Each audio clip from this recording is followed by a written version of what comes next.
All right, Jay. So we were talking about New Year's resolutions and goals, and that everyone has to have an image and visualize himself in the state he wants to be in, right?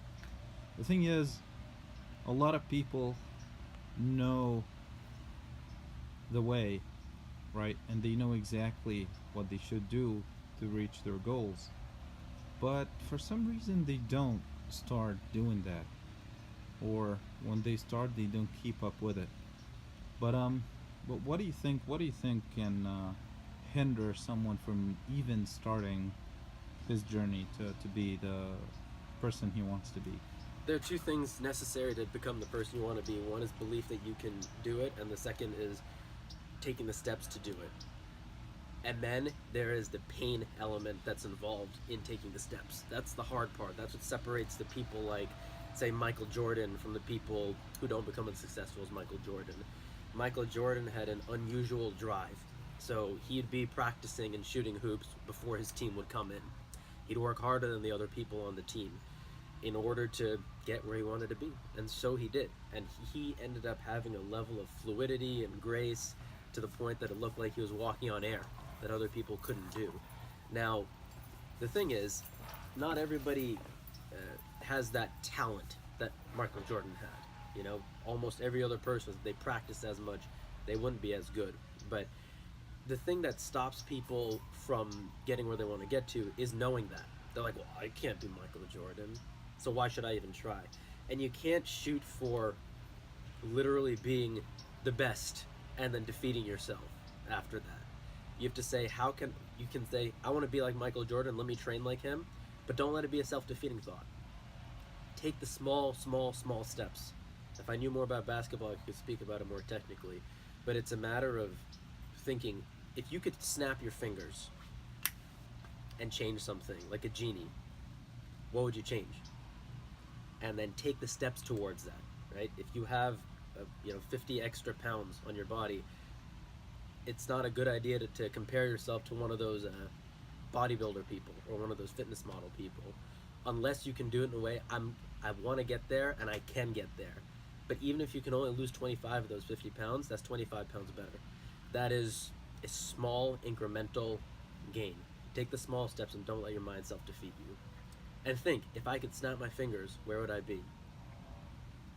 And take the steps. Take the pain. The pain is the most important thing. The pain is the thing that stops the goal that you want at, from merging with your actual reality because it's hard. There's psychological pain. You might relive bad childhood memories. You might you might feel horrendous.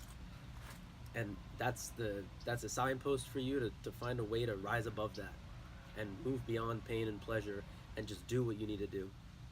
So to use Nike's Nike slogan, just do it. Yeah, it's one of the best slogans out there. Definitely. It captures the essence of life. Yeah, true, true. Yeah. I would say like how how should one deal with relapses? Like, let's say that guy who had 50 more pounds on him, and he started his journey, and then he stopped, or he started binging again.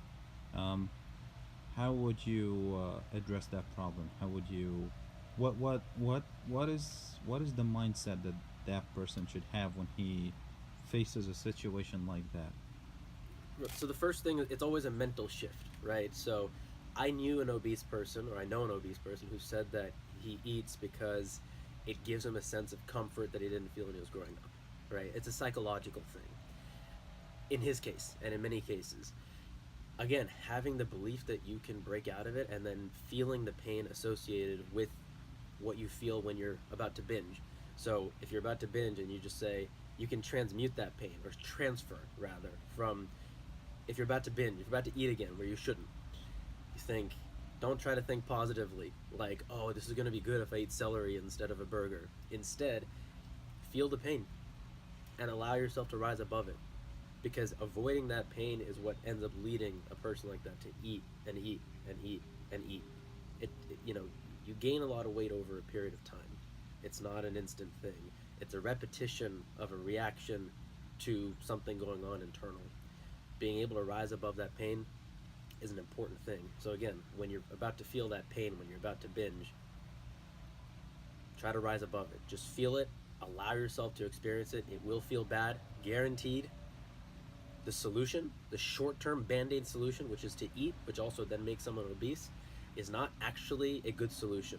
And you can tell it's not actually good in the moment. It's not a pure way of handling it, and it also leads to a bad result, which is to become, rather overweight. A pure and better solution is to say, I can handle this pain. I can handle this pain, and I will just do it. Thank you. And so after you have that reaction right there can undo the entire cycle of feeling bad eating, feeling bad eating, feeling bad eating, gaining more weight, finding yourself further and further from how you looked a few years ago, finding yourself further and further from whatever goals, getting pressure on the knees, and then developing inflammations, which makes it harder to run and burn off that fat, right? Negative cycles go down, positive cycles go up. And anybody in January can get onto a positive cycle, and it comes from, again, being able to handle the pain. And you will feel pain. Find a way to just sit through the pain, feel it, don't fear it, and you'll be able to rise above it. And I recommend, there will be some intense, deep experiences that happen through doing this. And they won't feel good, a lot of them, but you will end up in a better spot eventually. And you gotta hold on to that. It's like that Bon Jovi song, right? We gotta hold on to what we got. It doesn't make a difference if we make it or not. Da da da da da da da. We'll give it a shot. Whoa, we're halfway there. Whoa, living on a prayer. Take my hand, we'll make it, I swear. And I'll give you, and that's actually important because I saw Bon Jovi play in Orlando on April 18th. And that day, when I was watching him, I'm like, I want to start a band. And the very next day, I started my band. 9 months later, we have our first concert. 9 months later, when I started singing, it was awful. Maybe I was a little bit delusional because I didn't think I was that bad. When I hear recordings now, I see that. People have told me that I'm awful. Some people said I'm good. Some people said I'm amazing. Most people like, you need to work on it or you're awful. I didn't like hearing that. But I kept on. I kept on. I kept on. I kept on. And I'm at a point now where I can actually sing at a concert. And there's still a long way to go, but there's a pain element when people are telling you, you're not good, you're not good. Listen to the things people are saying, right? They're not necessarily wrong in the stuff they're saying. Keep on going, and you may be closer than halfway there to wherever you want. You're here. You have the motivation. Don't let the motivation get crushed. Just keep on going. Thank you.